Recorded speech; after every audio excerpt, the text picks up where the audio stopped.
Ultimate Team, and I'm your host, the coach. This game should not disappoint, so sit back and put that remote down.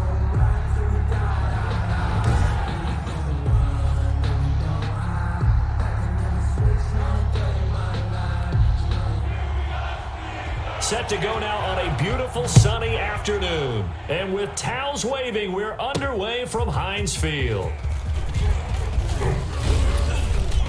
And a nice return sets them up pretty good here right at the 30-yard line. At their own 30-yard line.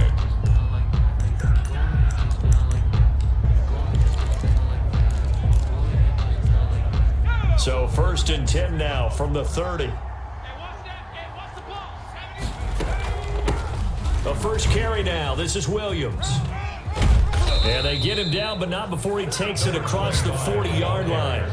10 yards there to start the drive, and just enough by about the length of the football for a first down. Well, there's plenty of real estate for him to maneuver on that run, and let's face it, it shouldn't be a surprise. He's one of the better backs in the league. Had to come into this game with the idea, slow him down, otherwise it's going to be a long afternoon. And taking it across midfield and inside the 45. Denver has a first down on the 15-yard play. Broncos. Well, that certainly has to feel good. And it's not all the time that the play caller should get all the credit.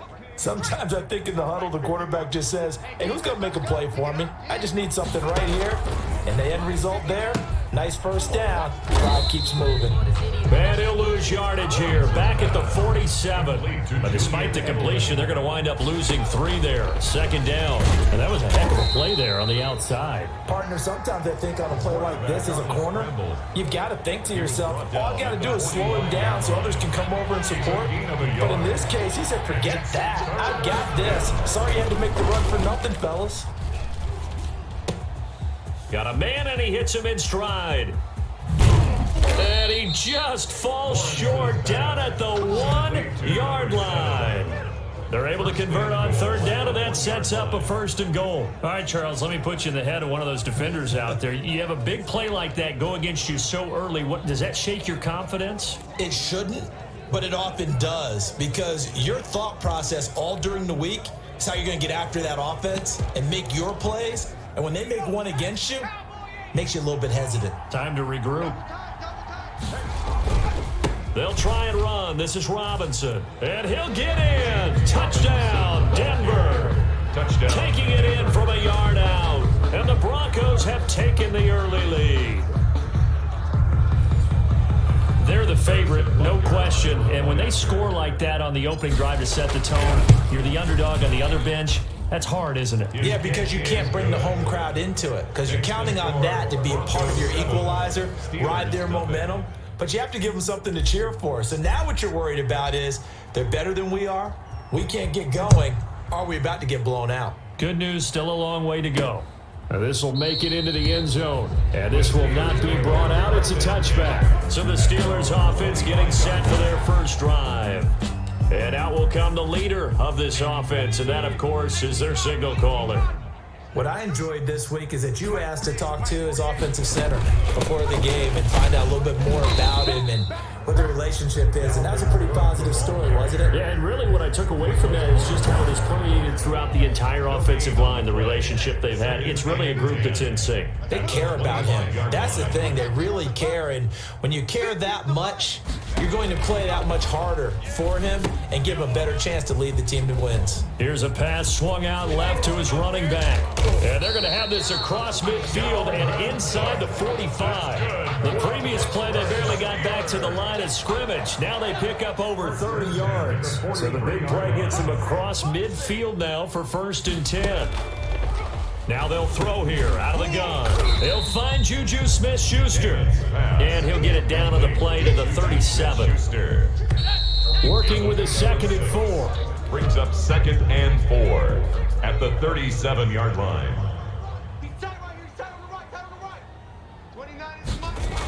Coming right, this is Cook on the toss play. A short gain of just over 2 yards as the first half clock dips inside of 3 minutes. 35-yard line. A gain of 2 brings up 3rd and 2. They'll run it. Here's Cook. And Cook was fighting for it, but I don't think he got there. No gain on the play there, and it'll bring up 4th down. Nice job there defensively to clamp down because really they've been on their heels this drive. Agreed, and they really needed that one for confidence, just to feel a little bit better. But I don't know if I would be daunted by them stopping me on one run. This drive has gone pretty well. I could come right back at them. So distance not the issue there. He had plenty of leg to get it there. It's that darn upright getting in the way. Always gets in the way of a good time, doesn't it? Because he hit it square, too. Sometimes you can bank one in if you get it on the... Stephon Diggs. And all the way home for a Broncos score. Number 14. Stephon Diggs. 58 yards. And the Broncos able to show off their quick strike ability. The kick is Well, if the plan is to come in here and go toe-to-toe with these guys, it certainly does not hurt if you hit them with a big shot along the way, too. That's got to give them some confidence. And the other thing right now, it quiets this crowd, at least for the time being. Yeah, that is what is called the intended consequence of their actions. And not much happening on the return as he'll get this to about the 23. at their own 23-yard line. The Pittsburgh offense at the line to start their next drive. Last time out, they had that long 50-plus yard field goal that they missed. And I'm sure on their sideline, they're thinking to themselves, okay, do we still want to try one if we're in that position again? And I would dare say that the answer would be yes. They're going to have a lot of confidence in their kicker. But just to be on the safe side, I'm sure they told their offensive guys, can we get a little bit closer this time? A little closer. Yeah, well, you know, I'd rather get in the end zone first and foremost. But if all else fails, less of a field goal attempt for him. They'll look to throw now on first down. The completion good. This is Eric Ebron. And he slips up past the 45 before being tackled. It's a Pittsburgh first down, a gain of 13. He's going to get this one down to Cook. And they'll get to him after a gain of 7 to the 47. It's a gain.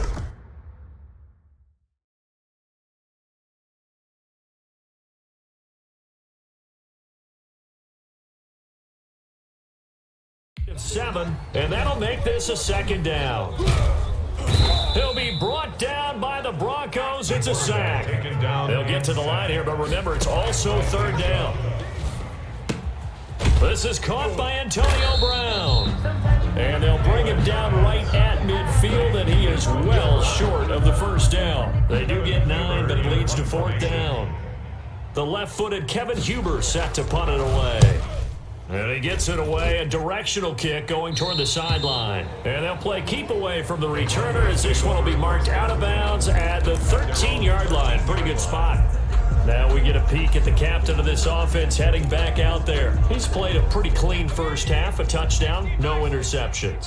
Frankly, that's what they expect out of him. They want to see the ball thrown and thrown well, and he's able to do that and put it in the end zone. They'd love to see more of that before this game finishes. But right now, he's got his team in a good spot. A good spot, maybe looking for touchdown pass number 2 here in the second quarter. A gain of 13 yards.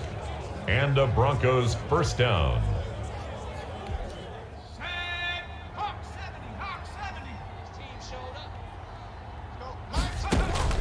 On first down, Lawrence. He's going to fire one deep over the middle. It's caught inside the 25. And he takes it down deep into Pittsburgh territory. Now the Broncos going to use the second of their timeouts as they'll stop it with 13 seconds to play in half number 1. A real field flipper there as all of a sudden they've got a first down in the red zone. And this is caught at the 8. And the Broncos are going to have a first and goal coming up as the tackle made at the 3-yard line. 12 more yards for him there. It's a first down. And you see the clock almost empty, so this is likely the last play in the second quarter. They'll stick with the passing game as he looks to throw. And that is caught. Touchdown, Denver. 14. Cortland Sutton in the final seconds of the first half. And the Broncos will add on to their lead. So simple math here in the first half. They've had 3 drives offensively, and they have scored every time, and they've got the lead. Well, whenever we talk about adjustments, we usually talk about an offense making adjustments, right? This is all about the defense. They've got to figure out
out some way, somehow to slow them down. Do they blitz a little bit more? Do they play more zone coverage? Right now, they don't know where to go because they're hitting them in every direction. The Steelers take over 1st and 10. No reason to do anything foolish as they'll snap it one more time on 1st down. The final second ticks by, and that's going to do it for the first half of play. So we've hit intermission. It's halftime. We now proceed to the start of the second half.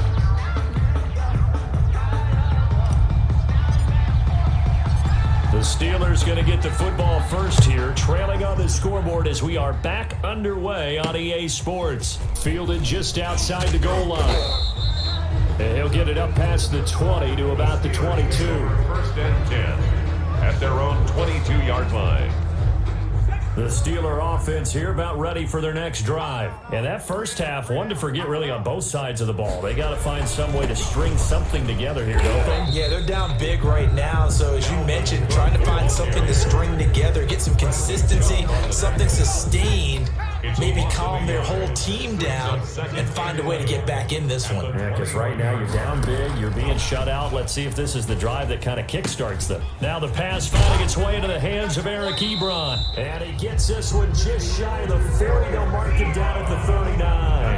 It's a pickup of 17 and a first down. Well, we talk all the time about playing situational football. Right now, I think the scoreboard is dictating what they need to do. Where they are in this game, they've got to push the ball downfield, take their shots, try and get big chunks of yardage in a short amount of time. That was a nice play there. So from the 39 now, they'll come up on a 1st and 10.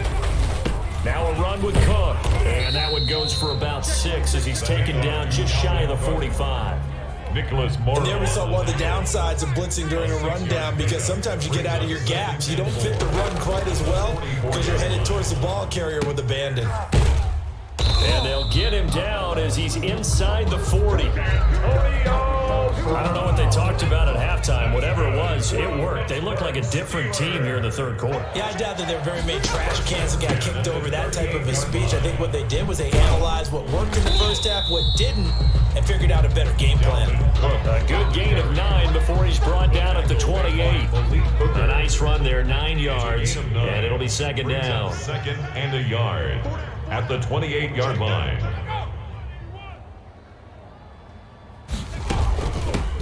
They run with Jackson out of the gun. And he's going to take it in for a Steeler touchdown. Steven Jackson, 28 yards. And the Steelers are able to close the gap just a bit. That's a score you felt they had to have here in the third quarter to get back in this game. And you know that there was an emphasis on their side. Hey, we know this. We know where we are. But sometimes that binds you up so much that you try too hard, you don't get this score. A perfect combination of urgency, yet relaxed enough to get it done. That'll be taken about a yard deep. And a good return as he'll be stopped just shy of the 30-yard line.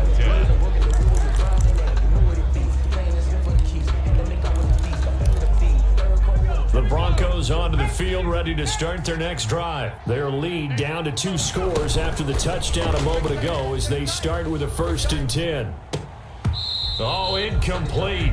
A turnover would have really helped there. Almost intercepted. Instead, it's just 2nd down. It's 2nd down. Defensively, celebration time because they finally forced an incompletion. He was perfect throwing the ball to that point. Yeah, but from his viewpoint, they didn't force the incompletion. He just missed. That's how hot he is right now, and that's how he wants to continue to throw the ball. They do get a yard there, but only a yard. Leaves him with 3rd and 9 looming.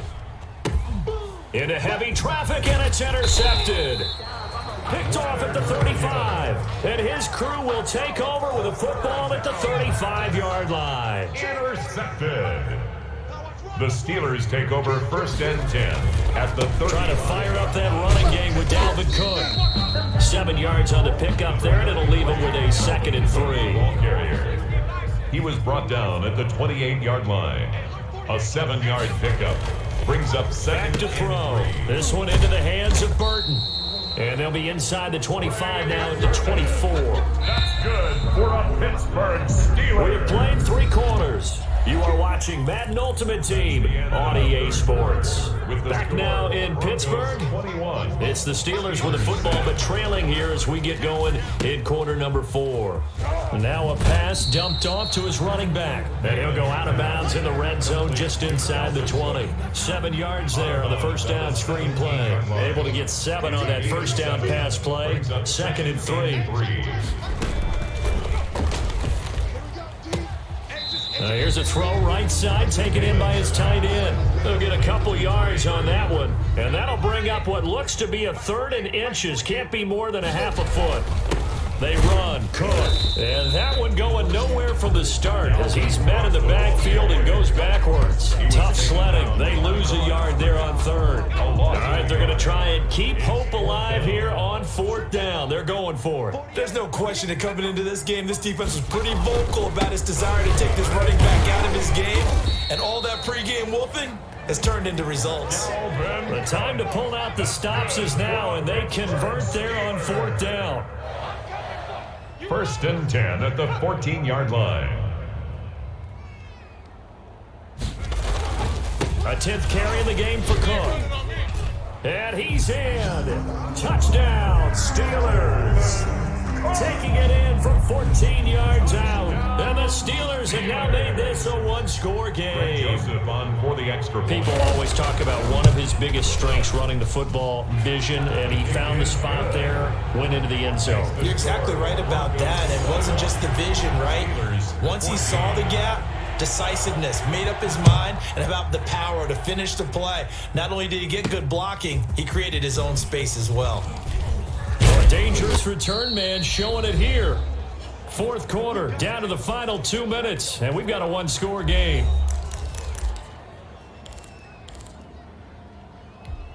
So it's Bronco football as we get you reset here.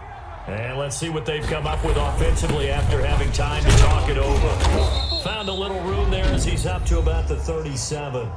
And now right out of the 2-minute break, we'll get a timeout used defensively with 1:56 to go. Following the pickup of 4, here's 2nd and 6.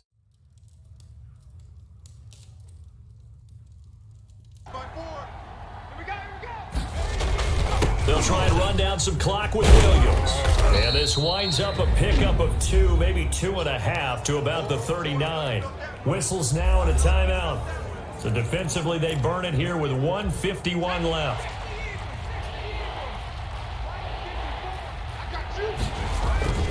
Back to throw. Lawrence caught by the tight end Ertz. And he'll be taken down, but not before he gets into enemy territory. Now the Steelers going to use their 3rd and final timeout. And they'll be disappointed to have to burn one there after giving up the first down. Let's go now. Cougar 19. Stop your whining.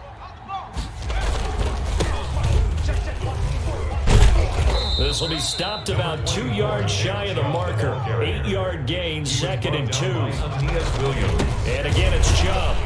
And he'll get it down on the play to the 37. The ball carrier. 2nd and 2 is prime time for a little bit of a gamble, isn't it? Open up the playbook, go play action, toss that bad boy deep.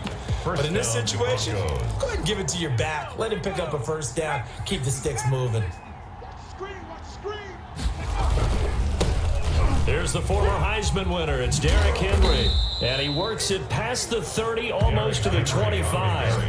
Call it a gain of 11 yards, and that should just about do it.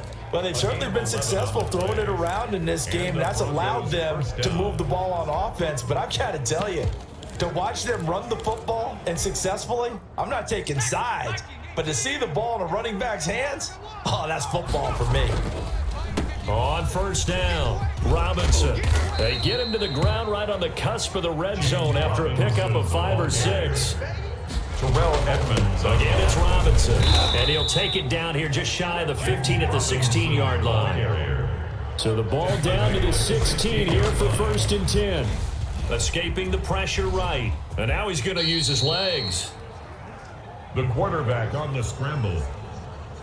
A 7-yard pickup. So this one will wind up a Denver victory, and it was a bit of a strange game. They were held scoreless through the entire second half, but their first half output, that's enough to carry them to victory. And that's an odd game to watch, isn't it? Because when we saw the output in the first half, you think to yourself, okay, they've got something working here. They know what they're doing. They'll continue that along. But instead, it's goose eggs in the second half. Fortunately, enough of a cushion and enough defense to carry them home.